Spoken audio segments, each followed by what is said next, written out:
When he received a strange call saying not to take this personally, he figured it was just the ravings of some guy on drugs. But hours later, his wife was dead on the kitchen floor, a knife lying nearby. The couple hadn't talked to the suspect in over a decade, but it was his DNA at the scene of the crime nonetheless. This is the story of Gary Shane Clinton, the ex-son-in-law who just couldn't let go.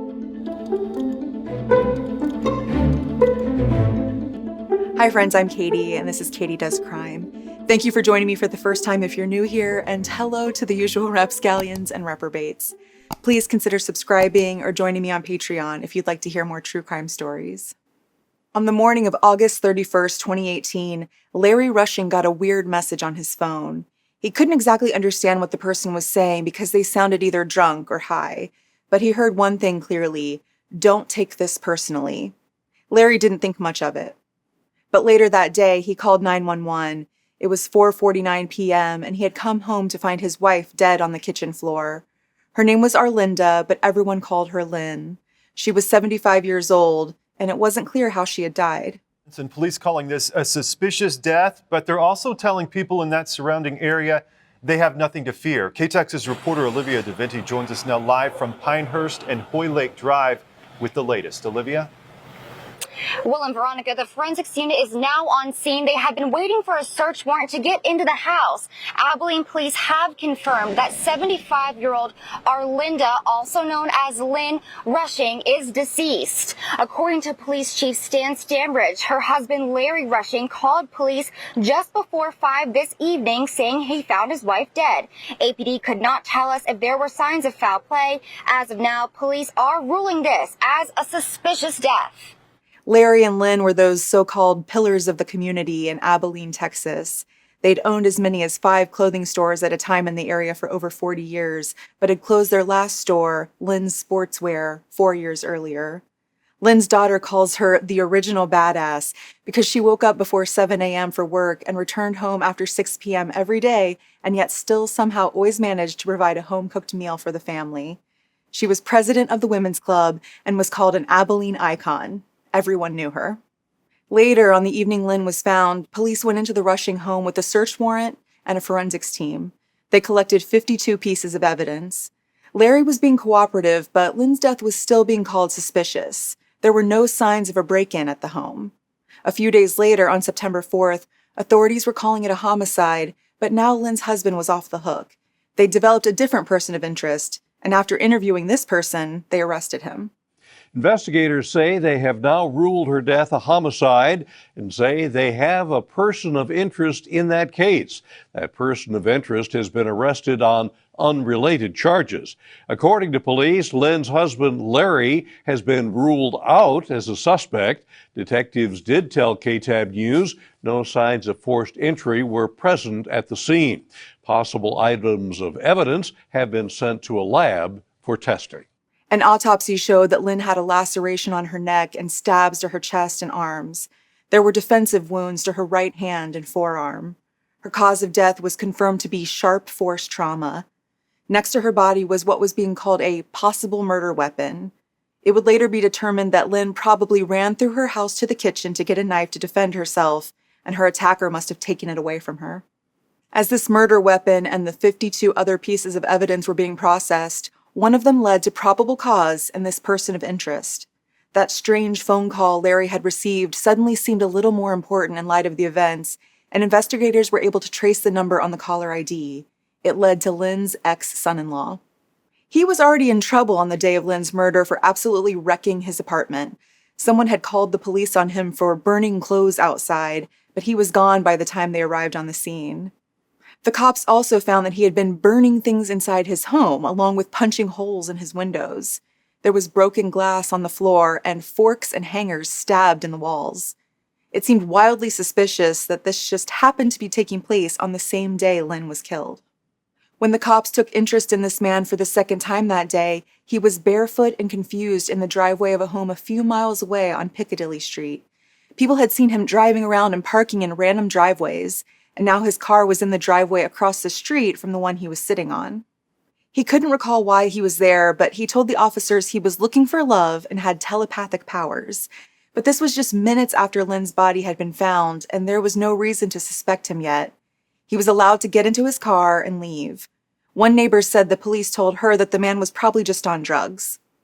So they had let him go that time, but when they caught up with him later to question him about Lynn's death, they had an outstanding criminal mischief charge against him in their back pocket for the fires and the damage to his apartment.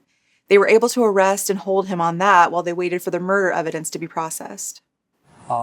Lynn was beloved in this community. She had, I can't tell you how many people who have approached me personally to express condolences and to encourage their police department to solve this murder. And today I get the benefit of having the good news.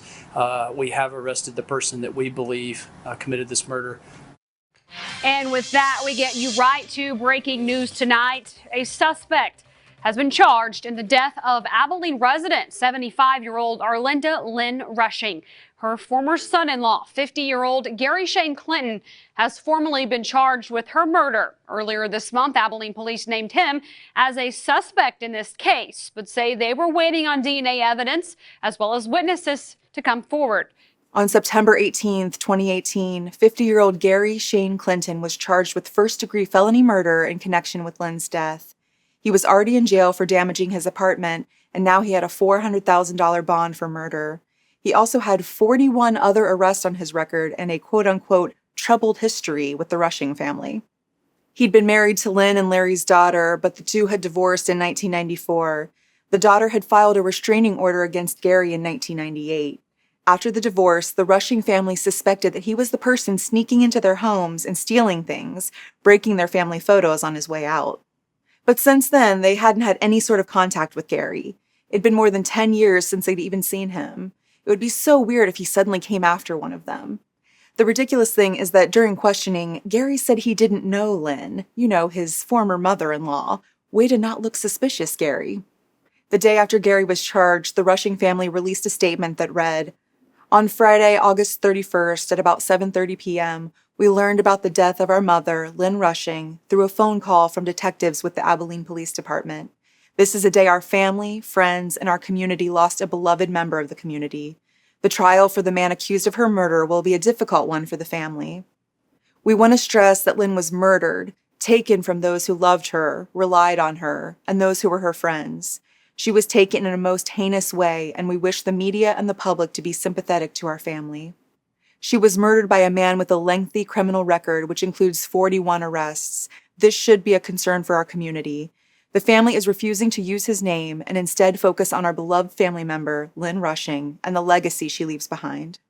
We have every confidence in the Abilene Police Department, the district attorney, and the Taylor County Sheriff's Department in bringing justice to the man accused of murdering our beloved family member. We are just as confident that the investigation, once completed, will be sufficient to secure an appropriate verdict. Lynn was in the safety of her home when she was taken from us. Our family remains in a state of disbelief. Lynn was a grandmother, mother, wife, and an icon in the community. We will feel her loss for many years. We want to mention the legacy her death left behind. Lynn was a grandmother of 4, a mother to a wonderful daughter, Stacy, and loving wife to her high school sweetheart and husband, Larry. She will be missed. We feel that the system failed our family and our community. The suspect was released as recently as May 2018, while still having verbalized thoughts of hurting others. This crime happened in the home that Lynn and Larry shared for over 30 years. Our hope is that the justice system continues to improve in order to help future victims of violent crimes and to prevent violent criminals from committing violent crimes in our community. Finally, we would like to thank our friends and our community for the prayers and thoughts in this difficult time. We would also like to thank law enforcement for bringing formal charges against the accused. Days later, it was discovered that a knife had been found in Gary's vehicle. A witness had also come forward and said she'd been out jogging near Lynn and Larry's home around the time of the murder and had seen someone matching his description driving a vehicle like his just a few blocks away. There was also a security video from a convenience store that showed his car driving toward and then away from the Rushing home on the day of the murder. One of the items found on the floor at the scene of the crime had Gary's DNA on it. It was looking worse and worse for him. But in March 2019, Gary was declared incompetent to stand trial. One person at the pretrial hearing said that he was smiling, laughing, and making jokes. His ex-wife said that he showed no remorse, that he was waving to the crowd. And the way that he was able to rattle off specific dates and times of his previous arrests with ease made him seem hardly incompetent to her. She believes Gary's working the system to delay his trial. She thinks he could have even been setting fires in his apartment that day to burn evidence, but he could have also been setting himself up to look crazy. In tonight's Eye on Crime, here in the Big Country, an Abilene man accused of killing his ex-mother-in-law, a well-known businesswoman, is found incompetent to stand trial. 50-year-old Gary Shane Clinton was declared incompetent during a pre-trial hearing at the Taylor County Courthouse this morning. He will be transferred to a mental health facility where they will attempt to restore his competency, and his ability to stand trial will be reevaluated at a later date. Whatever the case, the court found him to be incompetent, and he was ordered to spend time in a maximum security state psychiatric facility and to be reevaluated at a later date. Because prisoner transfers weren't really happening during the worst of the COVID pandemic, it took over a year for Gary to be admitted to that hospital. It wasn't until November 2023 that he was deemed competent. At trial on November 9th, 2023, Gary Shane Clinton was sentenced to 50 years in prison. Gary was born on May 9th, 1968. On the Catch My Killer podcast, Lynn's daughter Stacy says she met Gary in high school. She was 16 years old, out cruising in her car around town with friends and flirting with guys, and he just happened to be one of those guys. They dated as she went to college, they got married, and then Gary joined the Navy. They were stationed at the base in San Diego with their young son when Stacy realized that Gary had started using drugs. He was becoming a different person. By the age of 23, Stacy left and filed for divorce, and that's when the stalkerish behavior began, the breaking into her home and smashing photos. When they were going through their divorce, Stacy's lawyer looked at her and said, "You know he's going to kill you one day." She hired private investigators to catch Gary harassing her, but never had enough evidence to get him put away. But then, thanks to the drugs, he kept getting himself put away. His record is full of theft, possession, driving while intoxicated, evading arrest, failure to pay child support, forgery, all of the things you'd expect. During all of this, Stacy completely lost touch with Gary. She didn't even know of his whereabouts after 1998 and really just assumed he was just in jail. When the police brought her in for questioning after her mom's murder, she didn't even think to name Gary as a possible suspect. That's how estranged they were. She said she's shocked in a way that he still had a grudge against her and her family, but she knows that years and years of drug use can alter time for a user. Stacy said that her mom liked Gary in the beginning, that he was a nice guy before he got into drugs, but she was supportive when Stacy wanted to leave him. Stacy thinks Gary wanted to get revenge on her, and her mom was just an easier target. Stacy lived 2.5 hours away from Abilene and was now married to a police officer. Killing her older, more petite mother was a slightly simpler way to create hell on earth for Stacy. She says the hardest parts are thinking about her mom's horrific last moments and the guilt she feels over bringing this man into their lives.